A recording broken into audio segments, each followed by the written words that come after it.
Hey friends, so today we are talking about sublimation, and specifically we're talking about sublimation paper. So if you are a sublimation beginner, or if you have done sublimation but maybe you're not getting the quality of prints that you're hoping to get out of your printer, your ink, your paper, today is for you. So we're going to talk through some tips and tricks on how to get the best possible quality print out of your sublimation supplies. If you're new here, you're crafting with Kim Byers. Let's go. So tip number one, and this is really less of a tip and more of a lesson in paper. So printer paper, right? Ink absorbs into the printer paper. Sublimation paper, it sits on top of the paper. So sublimation paper has a special coating on it. When you print, it's going to hold that ink onto the paper. And with a good paper, you're actually going to be able to touch it and it's dry immediately. You're not going to get any smears or smudges, but it sits on top of the paper, because you want that ink to all go into your substrate, so into your tote or your flag or your t-shirt or your mug. You don't want any of it to absorb into the paper. So if you get a good quality sublimation paper, it's going to sit right on top of that paper until you press it and add heat to it to put it onto your substrate. Okay, so I want to take a moment to let you guys know that today's video is sponsored by Hiipoo. Hiipoo is a sublimation brand that I personally really enjoy. I've been using sublimation inks for 2 years, a little over 2 years, and almost every project on this channel was done with sublimation ink by Hiipoo. So if you want to see quality projects and that kind of thing, you can see some of my other videos. But today we're actually going to use the paper and the ink, and we're going to print out some things and then transfer those over to a t-shirt. I want you to see the quality of the paper and of the ink. Okay, so let's go ahead and pop back into the next tip. So tip number 2 is you need a paper that is going to dry immediately. And Hiipoo paper dries immediately. Like you could literally take it right out of the printer, touch it with your finger, and it's already dry. And you need that for 2 reasons. Like, not just because you could touch it yourself and smear it, because you absolutely could, but also because you want that ink to bond with the paper so that when you go to put it on your substrate, that it is well bonded and it won't ghost while you're like getting yourself together. So you want to make sure that you have a good quality paper like Hiipoo that is going to dry immediately, bond to the paper, and it's going to not eliminate ghosting, but it will reduce the possibility that you could ghost accidentally while you're getting everything together. Okay, and so tip number 3, and this is something that people new to sublimation often miss. You want to choose best quality print from your printer dialog box. So it's going to say something like photo quality or best, and you want to make sure that you do that so that it gives you all of the ink. It doesn't hold anything back, because remember, these printers were made for office use. So make sure that you're choosing a best quality print. Okay, so let's test what I've been telling you. So let's go to the craft table and let's print out a very fun, colorful design, and I'll show you what that looks like on the paper, and then we will actually use heat and press that onto a shirt, and so you can see what it was on the paper and then how it came out on the actual shirt. I think you're going to love the vibrancy. Okay, so let's go. So I've decided we're going to do 2 tests, so stick around with me till the end. So we're going to test a half transfer onto a t-shirt for more of a weathered look, and then a full vibrancy transfer onto a tumbler. And then I'm going to show you the papers and how well they transferred to both. Okay, so here we are in the app for my printer, and this is our design. So it's already reversed, but it says pumpkin spice and Jesus Christ, tons of fun colors. So let's select print and then choose a few things. As we talked about before, you want the best possible print quality, so you want to select high, and then you also want to choose the right paper. So you have multiple choices when you do this, and so we're going to choose a matte premium paper, which is the closest to our sublimation paper. Now let's select print and head over to the printer. Now, as a reminder, sublimation prints come out muted, and then the heating process is what gives them their vibrancy. The print came out beautifully. You can see that the ink is very sharp. The color is perfect. And when you touch, see, nothing comes away. Okay, so now back on the craft table, what we want to do is we want to trim out or tear away our design. So when you're working with anything fabric, you want to tear because you don't want sharp lines. It'll actually leave crease marks in your fabric, so you'll just kind of tear those away. And if you are using the tumblers or mugs and things like that, you can use a paper trimmer and do it that way. So since this is going on a fabric project, we're just going to rip them away, and then you can just rip all the way around the edges. Now, if you are not being careful, you could do what I did and accidentally rip the design. And so to fix that, if it's not a terrible tear, you can just put some heat tape on the back and secure that ink back into place. And I've done it before, and you won't actually be able to see that when you press. But if you want to be much more careful about your tear, the way that you would do that is to just hold down your design and then rip away.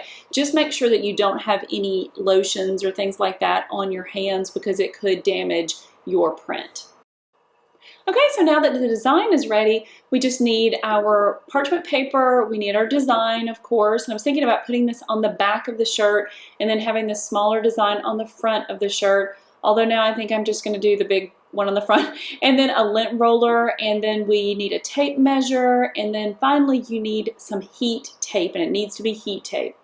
Okay, so first thing we want to do is take our lint roller and get all the excess lint off of our shirt, because if we don't, our ink will actually stick to the lint and not the shirt, and then when we wash it, it will be speckled, or it will, the ink will be gone from where the lint was. So make sure that you do this every time. Then of course we'll measure our shirt and just make sure that we're centering our design. Finally, we want to add heat tape to our design to make sure that it's good and secure and doesn't shift when we're pressing. Okay, so now that I have it taped down, let's go ahead and move it over to the auto press. Here we are on the auto press, and I've placed copy paper in between the two layers of the shirt just to protect the back, and now I'm going to place parchment paper over the top of my design. We want to make sure we do this so that we don't damage our press.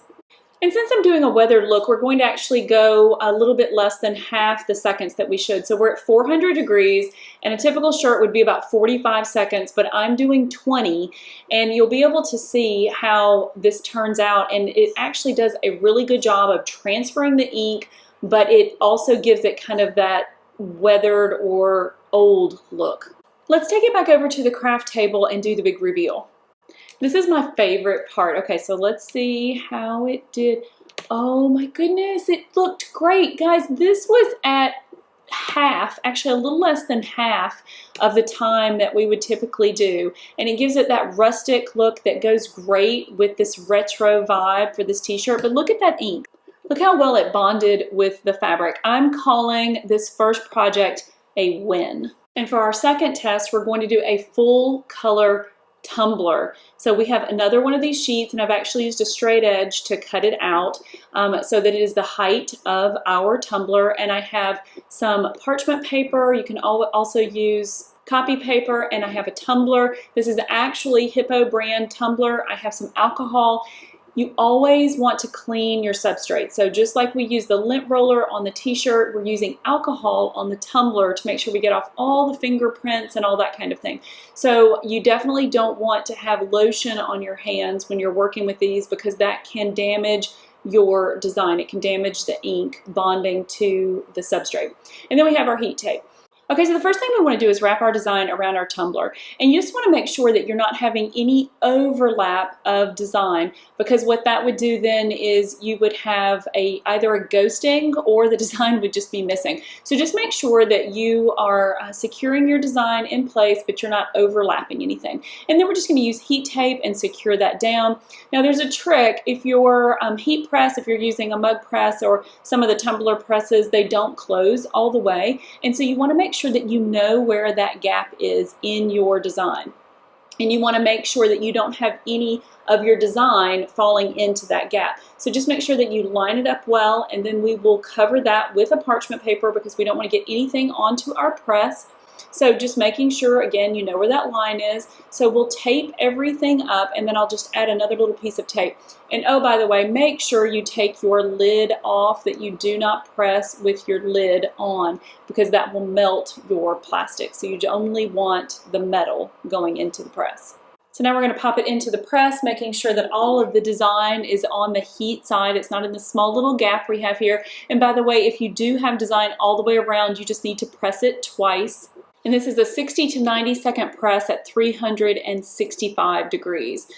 Okay, so now that we've opened up the press, we just want to carefully, with our heat gloves, and I've got these down in the description if you guys need any of these items, we want to put that onto something and allow it to cool. Okay, so it's cool, and so now this is, again, my very favorite part. I like to see how these things come out. It's kind of like a surprise each time because they're all wrapped up. So we're going to see how Hiipoo paper and Hiipoo ink does with full color, full press time, and with full heat. So you can see through the paper there that you can see the color is even more vibrant through the paper. So let's peel this off. Wow, look at that, guys. The box says 98% transfer, and I believe it. Look how great that came out. And look at the paper. There is barely anything on that paper. That is phenomenal. That means that everything went onto the actual tumbler. I love it. It came out so nice. I think this might be my new favorite. Okay, so let's finish up our test by looking at both of these. So for the weathered look, I did half the time, half the press time, and for the full color, I did the full press time. And look at these sheets of paper. You can tell that the heat and the timing matters because when I did the full press and all the color, and it literally took everything off the sheet of paper, and when I went half time, it only took about half the paper, and then it gave us that really cool weathered look. Okay, so I put some discount codes down in the description if you guys want to check out Hiipoo ink, Hiipoo paper, Hiipoo tumblers, and I hope you will catch me in my next sublimation video. See you there!